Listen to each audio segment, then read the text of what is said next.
Okay, it's soaked to the edges. And let's go. I'm going to use my ultramarine for my skies. And this is not French ultramarine.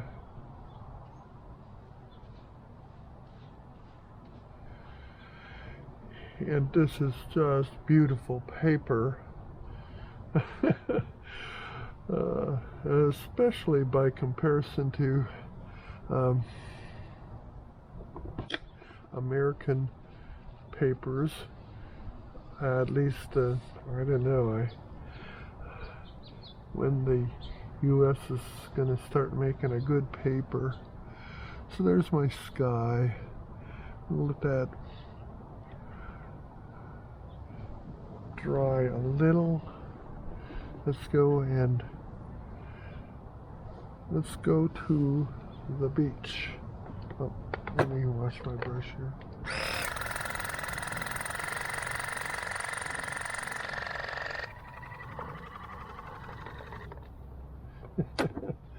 I love that water pick brush. It really cleans brushes. And well, here I've got my clouds.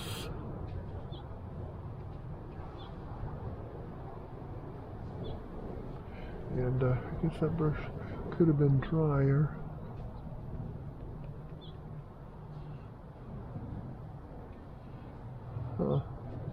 That's our ultramarine blue on the very best paper, I think.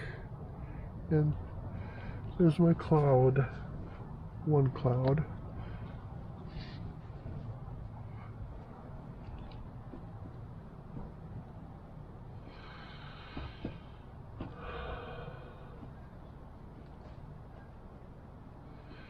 Now I'm going to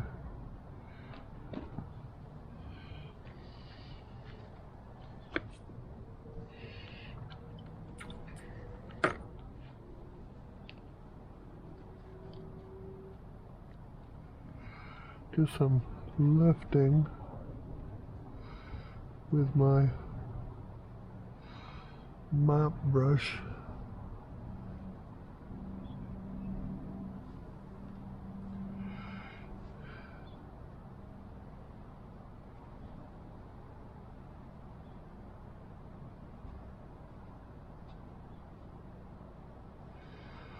Well,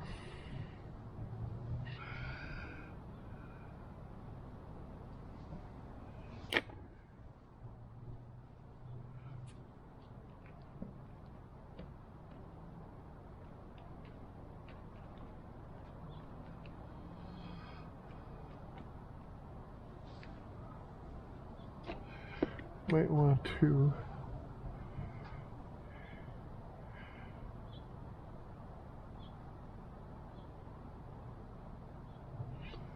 let's see. I'm going to add some umber. Whoa. That's like syrup.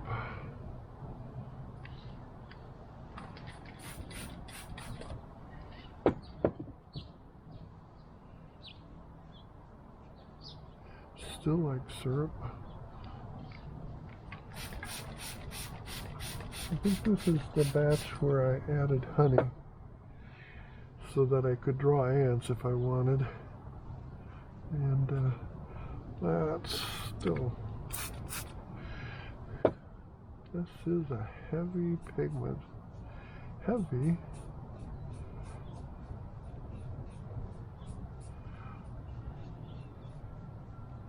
Just a tad.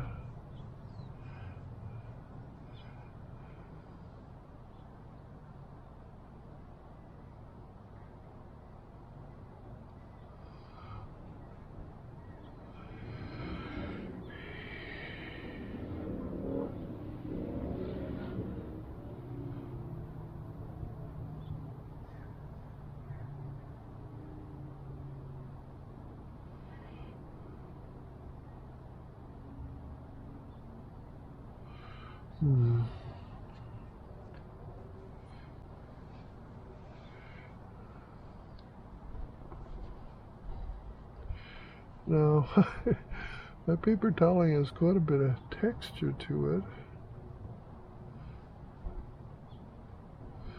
but fortunately it doesn't show up on the rough Winsor Newton.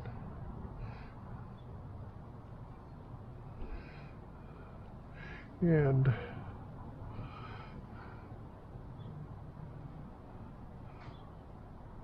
we laid it on thick enough, I think.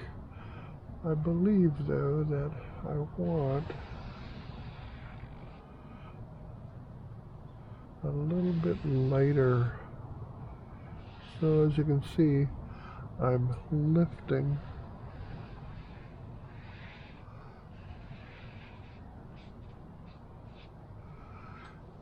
with a paper towel, a damp paper towel.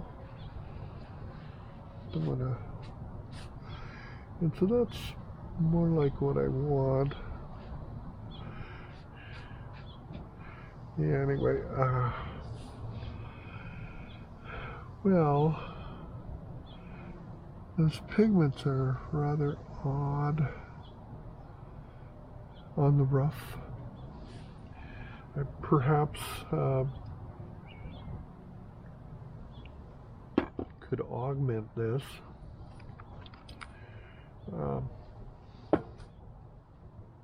Let's use a yellow, which I have not.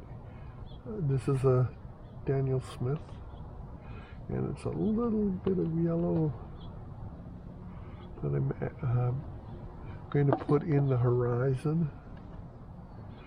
Let's clean my brush off.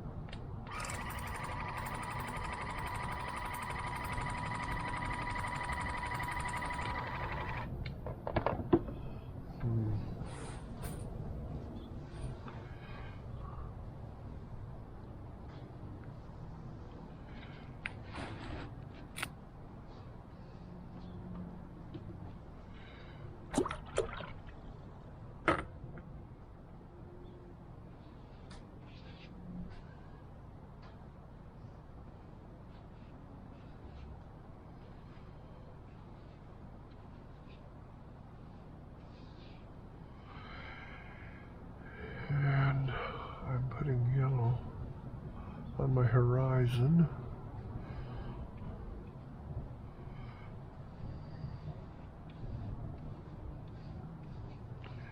And all the way down. And why do I have a yellow horizon?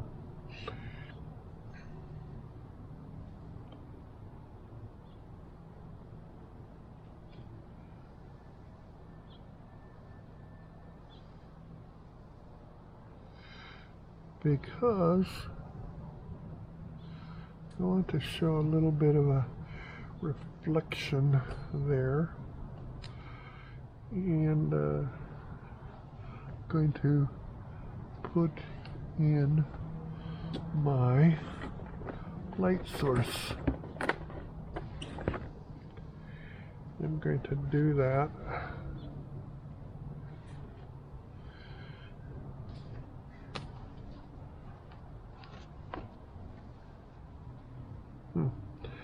Yeah, with my chamois, and let's go and do it right here. And as you can see, I'm trying to lift. Let me put a little more water in here and see if I can't lift the Hasna yellow medium from there.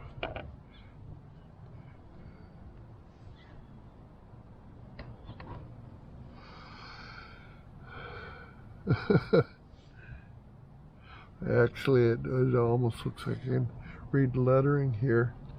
This is not lifting, but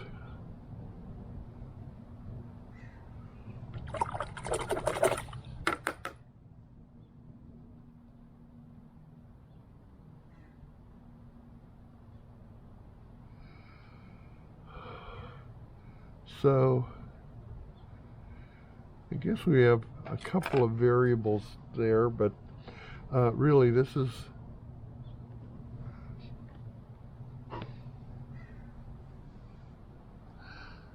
there's a sun. I've washed over on the rough paper, and I wanted to lift that so it would be completely white. And is it? No, it's not.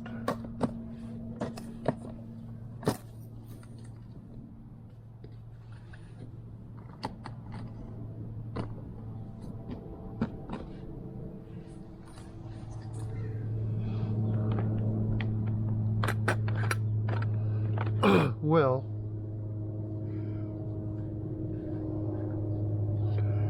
this is the Daniel Smith titanium white ground, and this is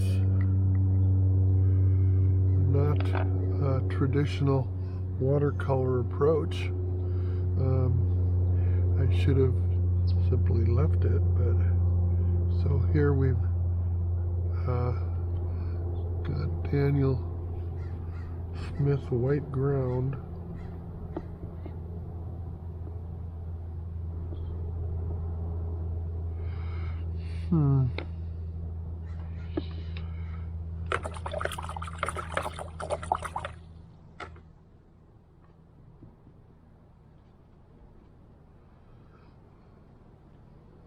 And it's basically opaque white.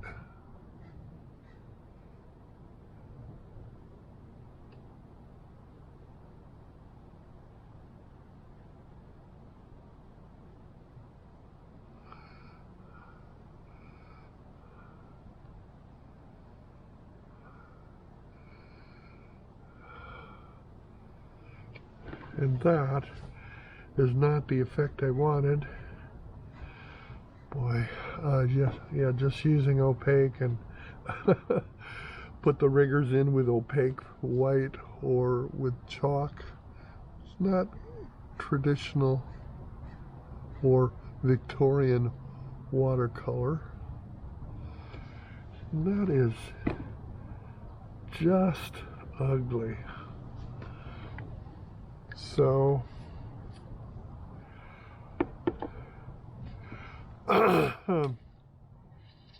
that is butt ugly. Oh well, let's we're trying to test the pigments, so we're getting off mission. And my techniques with the best paper in the world are falling short. And here's my foreground.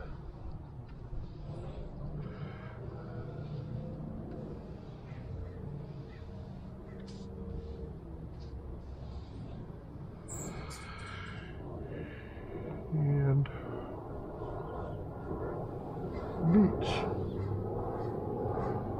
So here's my beach. And of course I'm going to have a bit of water. So let's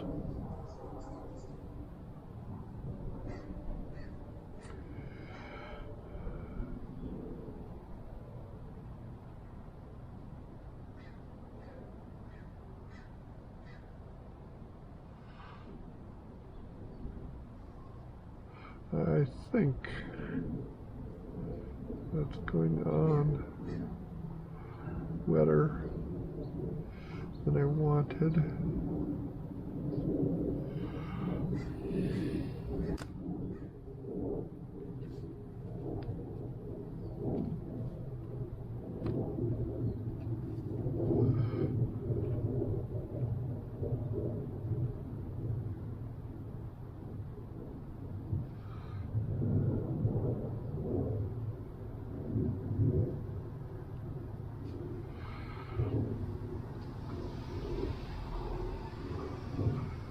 would say my handmade ultramarine blue is not wonderful. I always want wonderful, but we're hard pressed to get it sometimes.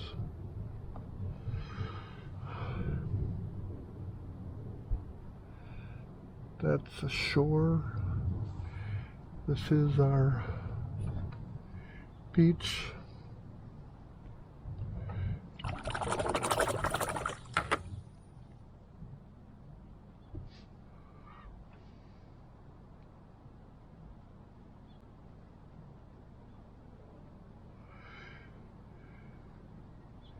Here's a little bit of surf action.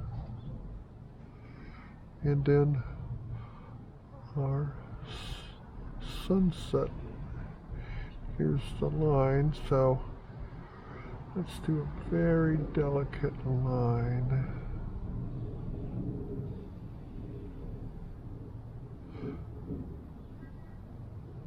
With the horizon.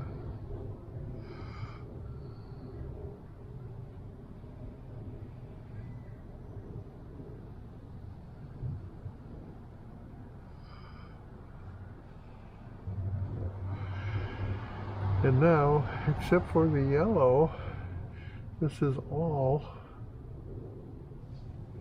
homemade pigment.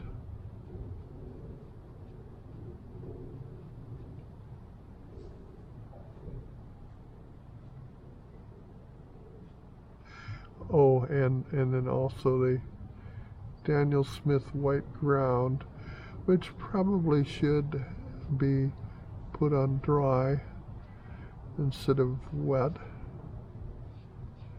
So, but here's the Daniel Smith pigment for ground, the pigment for yellow, and my water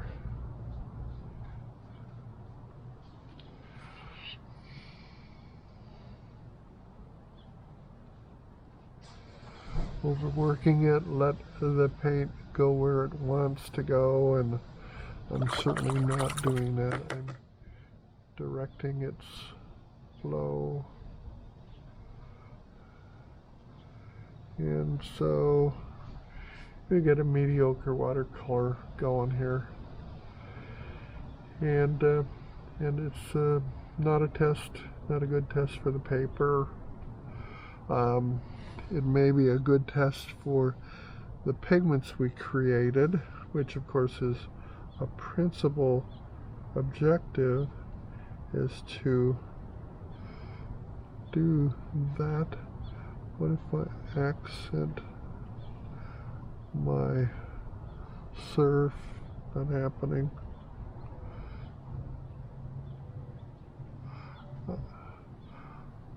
I'm not certain about the Daniel Smith titanium white, but then it just may be me.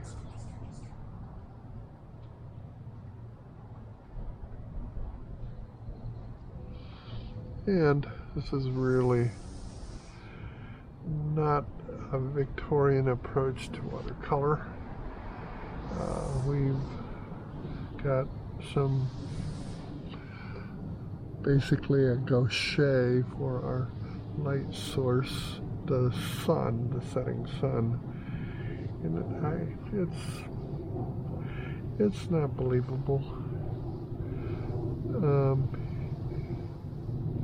It's terrible.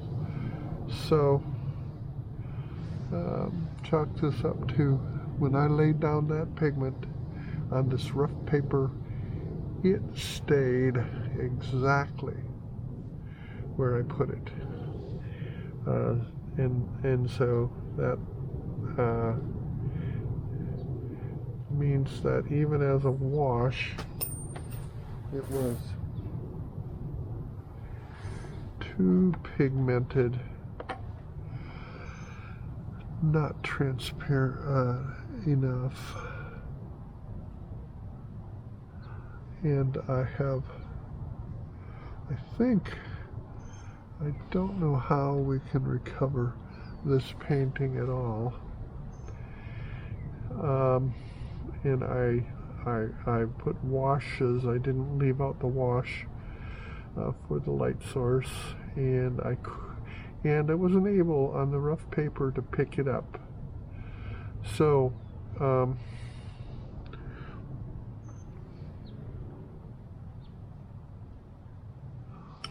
let's see. It can't hurt.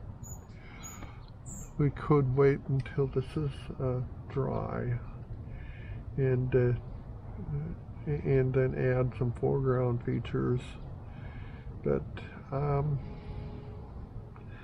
think that's beating a dead horse. This painting is a failure. So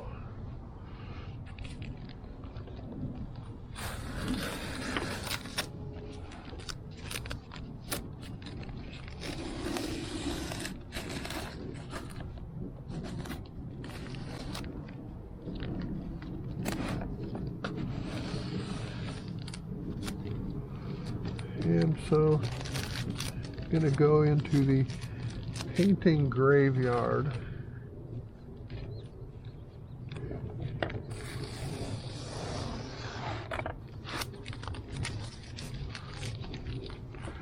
And I'm going to pick it up and toss this out. Could have done a better job. Didn't happen.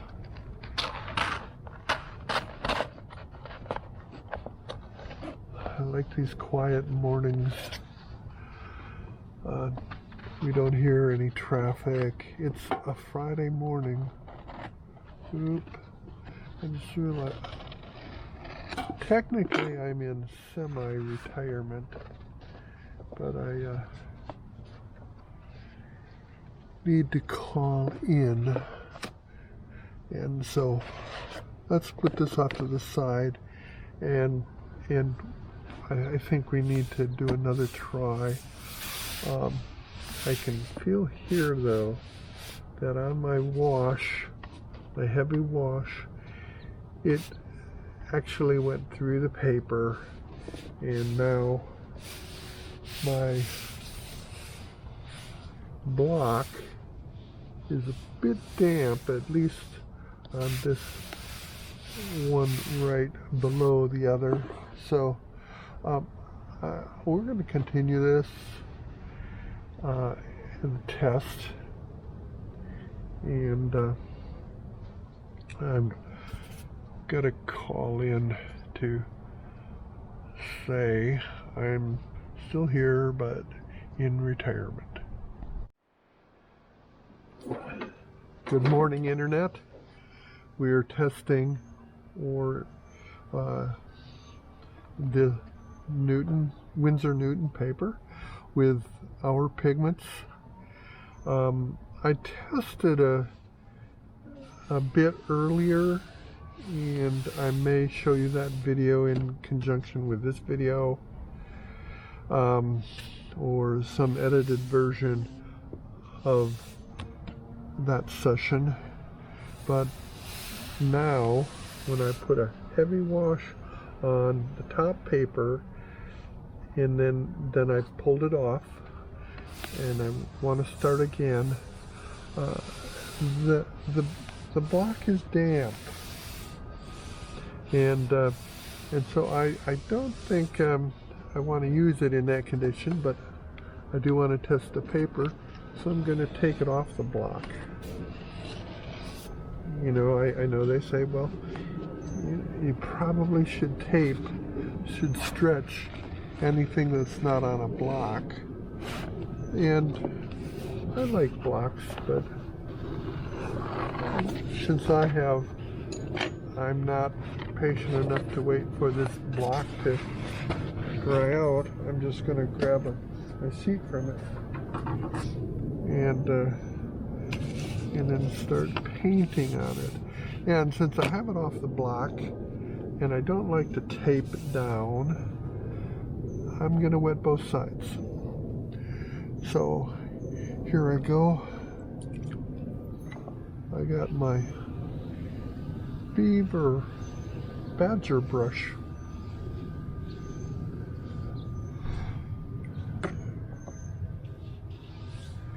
You should read Mike Chaplin's book, and he does discuss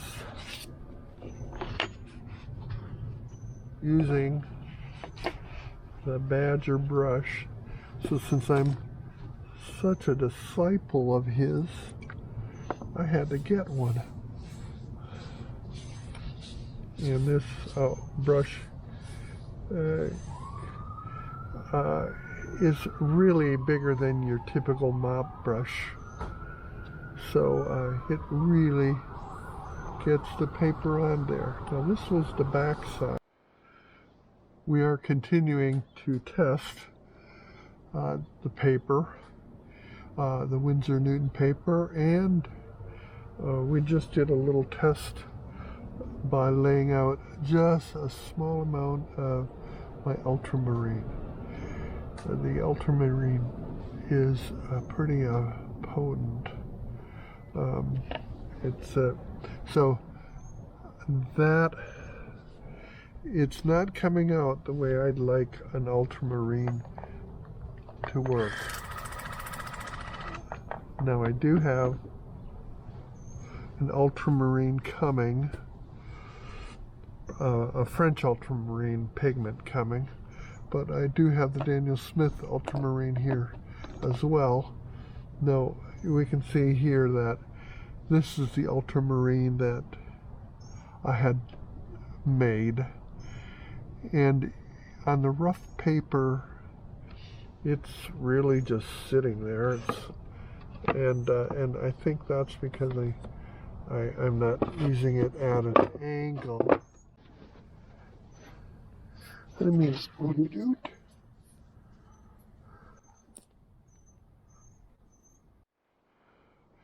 Well, we're back. We made some adjustments on our test here, and to reiterate, we put the ultramarine pigment down on the paper, and it I think the ox gall is having an effect, and it is not dispersing well. And of course it's not quite what I need. Gotta fill up my washing machine, my brush wash machine. That's staying, that's soaking it up. Okay. There, I hear bubbling.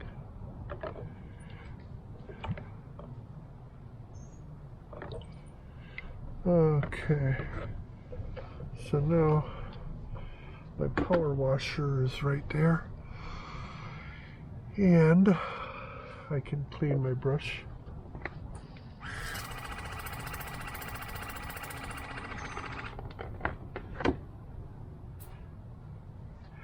I guess some of my methods are suited for the outdoors. What if I re-wet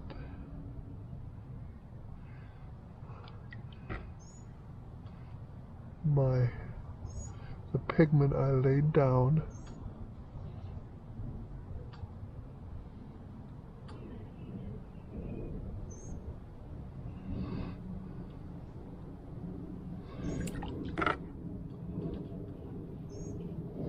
Well, maybe I need to lay down some more. Okay, I've laid down some more pigment. Now I think at this point it's maybe wet on damp. I'll rework it and add more damp. more wet. And I'm just doing it with my mop brush. I don't need to get the badger out. Okay, and now I think I'm gonna do a horizon. And the horizon, I think, is gonna be right here. And again, I'm going to put it on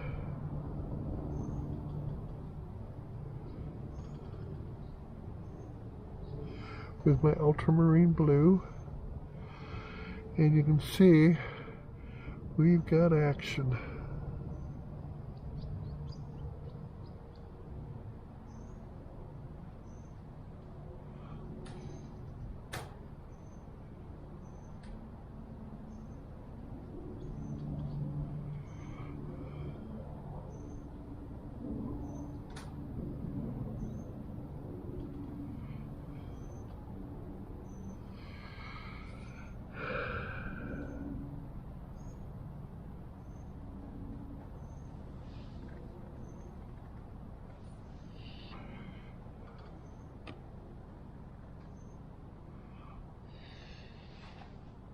Now I just put the board at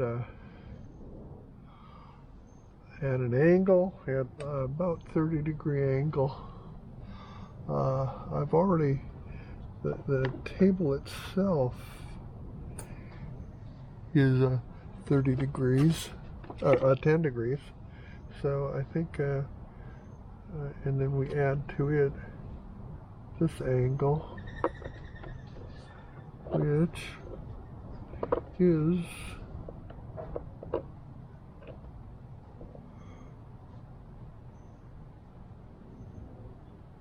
another 15 degrees. So now I've got probably about 25 degrees. And let's see, I think I'm now gonna add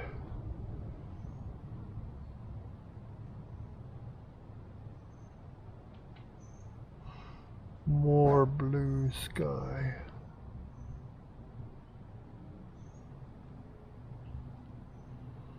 Blue sky above our clouds.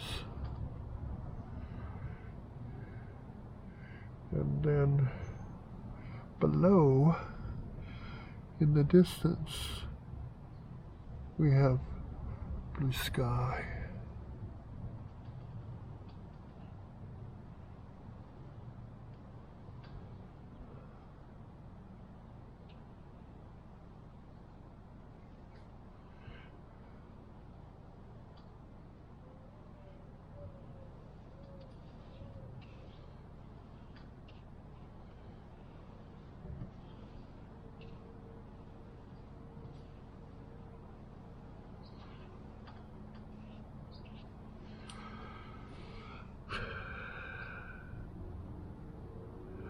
Now we can see some interaction.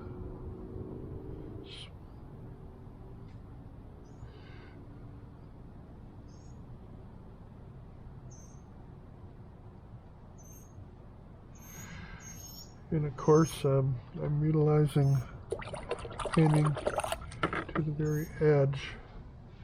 But right now we have a monochrome painting going on.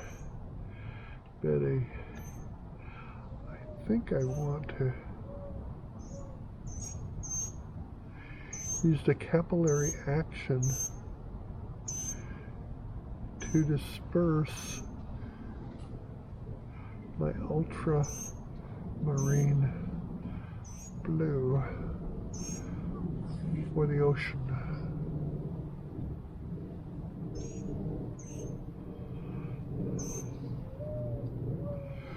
And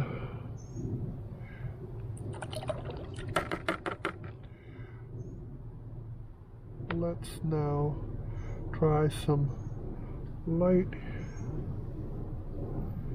yellow ochre, also one of our handmade pigments.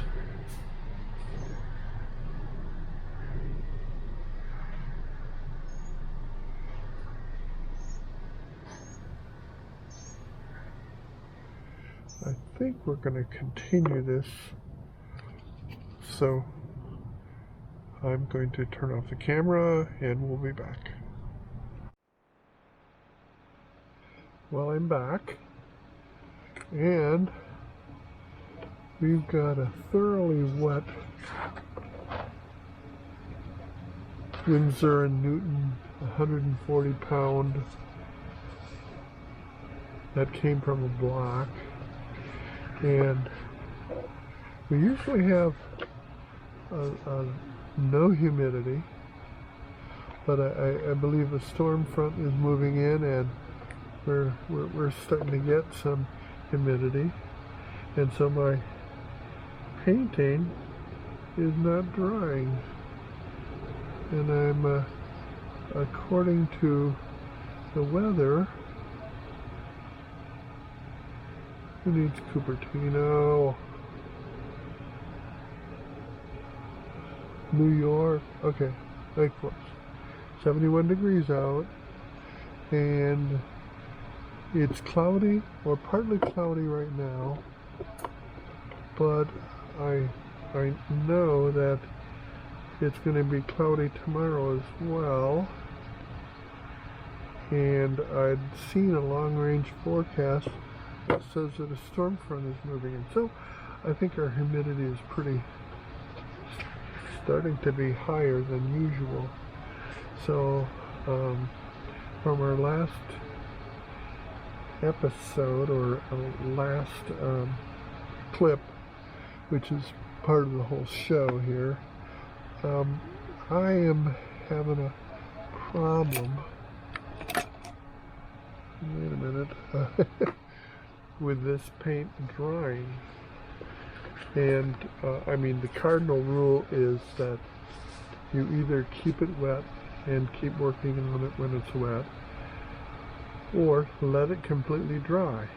But when it's damp, like it is right here, it's really pretty much you shouldn't do it. But in any case, I'm gonna try. Well, and so what I'm going to do is I'm going to use the light yellow ochre,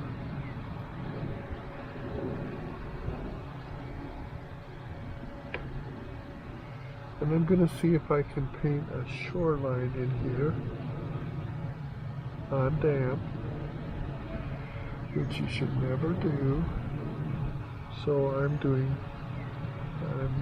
committing the cardinal sin on arguably the best paper. So I get semi-hard lines, depending upon how damp, semi-hard edges on my paint. And you can see they are semi-hard, but in a way that'll work for me. However, the real story is, what will it look like? I'm going to put some burnt sienna down on our damp on damp.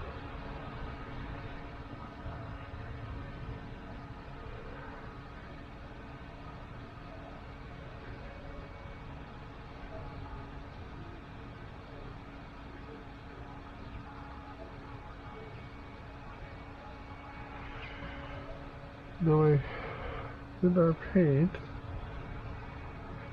I need to mix it. I need to get some green in there, because in fact, what I want to create is a marsh called the Back Bay.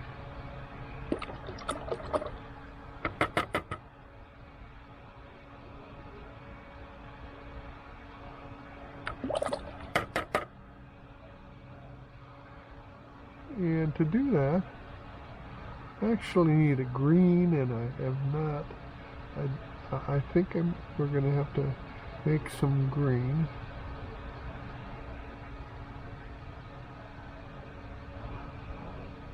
And how are we going to make green if we don't have yellow? Well, here's some yellow, Daniel Smith yellow. And yellow and blue can make a green, but I'm on my pigments, I need to get a green. Now here you can see that's still damp, but I want to create the cliffs around the back bay and the marshes. So we've got marshes going here, and again I am committing the cardinal sin of painting on damp. But are those rules in abeyance when you use really good paper? There's a possibility that that's true. Now, by and large, my edge is not a sharp edge. And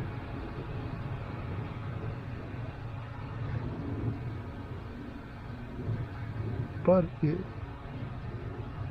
contrary to what I just said, I'm on damp paper, and I've actually got edges. In fact, here's a place in the back bay that I want to create. Also, we've got some distant, from here at least, we have some distant, yeah, I gotta get this more like that. And I've got some dark edges going, but we've got some distant hills in the back. Let's reach out. Now here I have mixed Daniel Smith Hansa Yellow Medium with my handmade ultramarine blue. So we're getting a pretty nice green going on. Now one thing I do want to do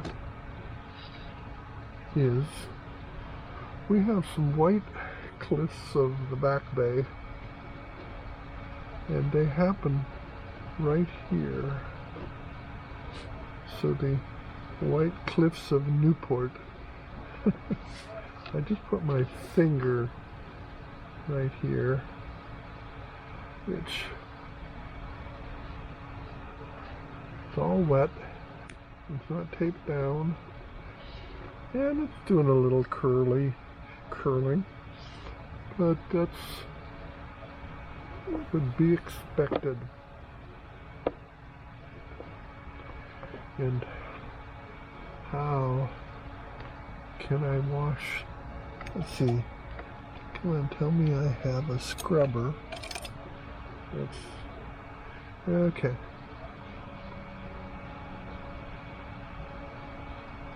Not much scrubbing going on there. Put a little water on it. I'm afraid we're gonna, since I didn't block that out or mask it out, we're gonna have trouble doing the white cliffs of Newport Beach, Back Bay. So, of course, they're not following Victorian rules, or even the rules of wet on damp, but the Winsor Newton paper rough is holding up. It's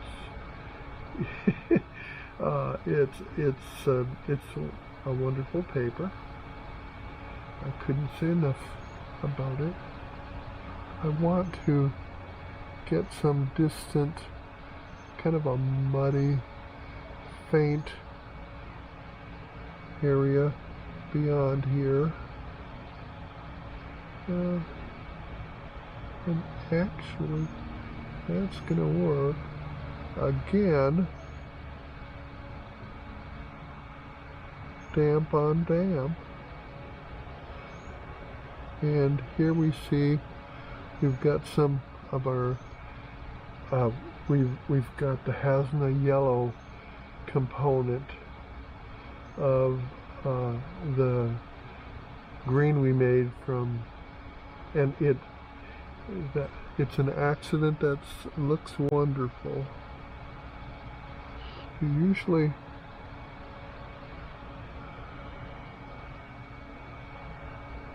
not actually an accident. This is something I'd hoped for.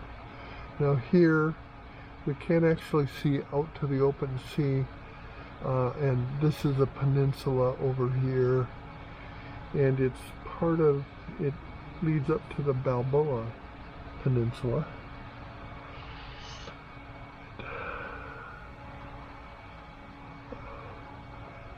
Usually I should just wait until all of this dries before I do any more painting.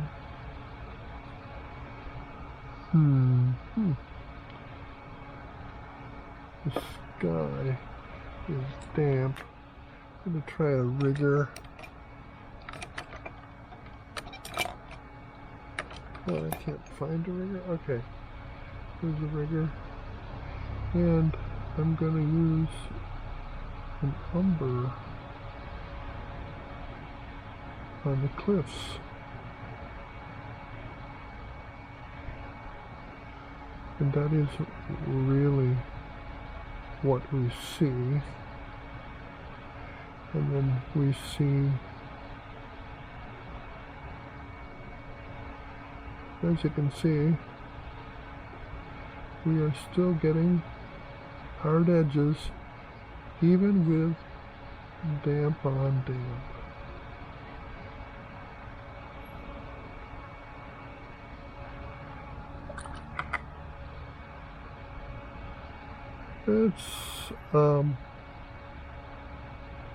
It's possible. It's a function of this paint that you can violate some of those rules if you're using good paper. A lot of ifs involved there, but there's just a small shoreline there, and so we can put that in.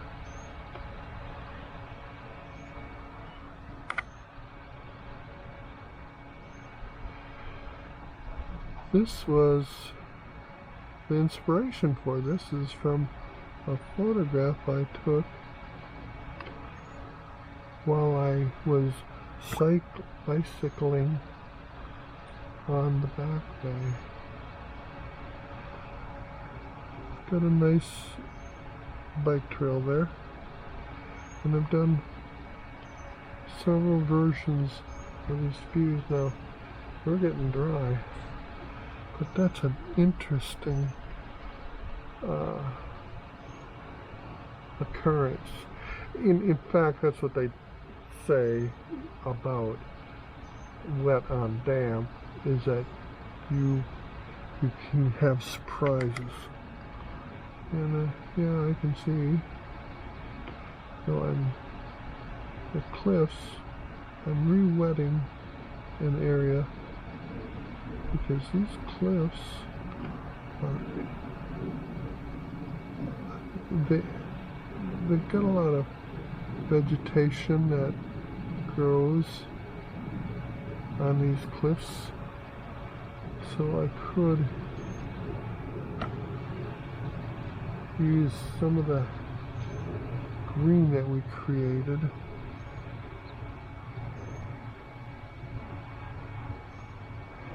I can't see it.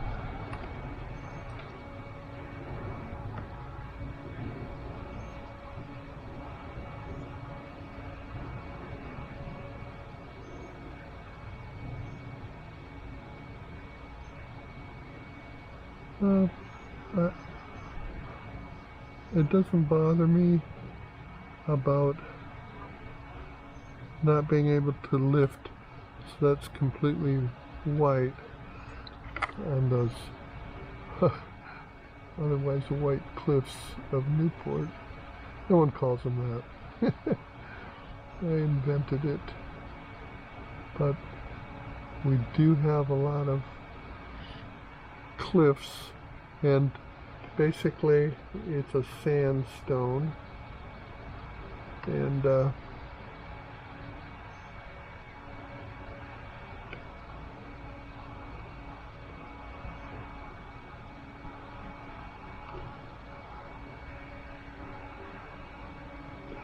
people build right onto the edge of them.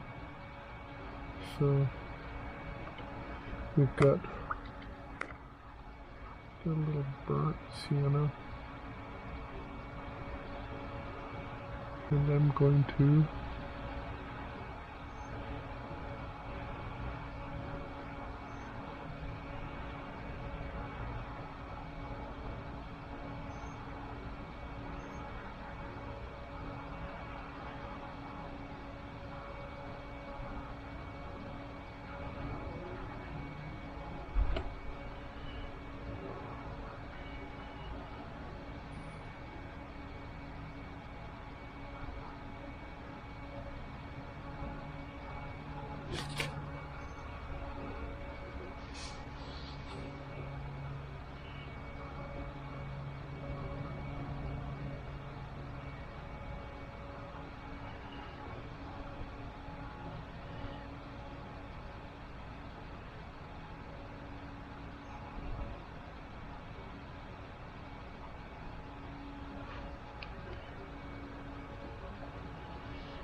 well,